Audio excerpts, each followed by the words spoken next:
Let's bring in criminal defense attorney Ryan Brown to talk about this case. He mentioned the observed signs of abuse from other people about Melissa, that she had black eyes, that she had bruises and scratches, and that this was an abusive husband situation.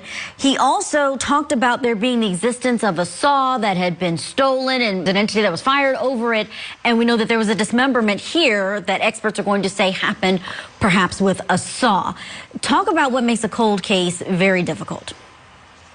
Yeah, so there's a few obvious things that make these cold cases difficult. And I'm sure this is a prosecutor with a number of years of experience that he's investigated these things. But A is witnesses, right? So as a defense lawyer, we often think of cases from this defense perspective as getting better with time, like wine, right? But in these cases, witnesses go away. They forget. They don't remember. They move. They get hard to track down. The memories get vague. That's going to be something that the state has to fight with here or deal with is witnesses' memory. We start talking about this saw that he's been accused of taking. Who's going to prove that, right? If I'm the defense, I'm going to be highlighting that as something the state's promised, and I'm going to be looking for, who is the witness who can say that he was accused of this? Can they prove it? What is their memory like? What were their ties? Did they have a motive? And you're going to be dealing with a lot of experts who have to come in and deal with difficult forensic evidence that, the science has changed tremendously over the past almost 30 years. So a lot of things like that can make these cold cases unique challenges for the state.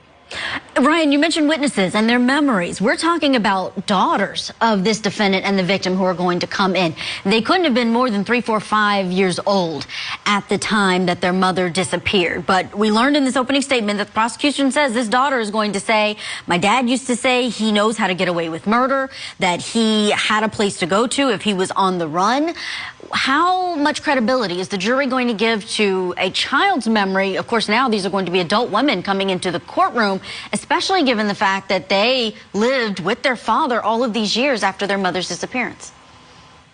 That's right. And we'll never know exactly how much credibility the jury is going to give them. And we probably won't even have an idea until the case plays out. But I would expect the defense in this case to really demonstrate to the jury how memory works, right? That memory is not a verbatim recall. We deal with this a lot of times when we're dealing with cases where there are child witnesses.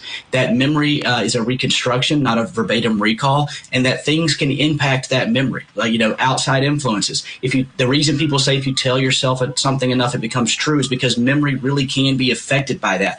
So I would expect the defense to really focus on how memory works, especially in a small child, and the fact that they've been exposed, unfortunately, to the situation where there's a grandfather serial killer, a father accused of murder now, and really focus on how those things can impact a child's memory.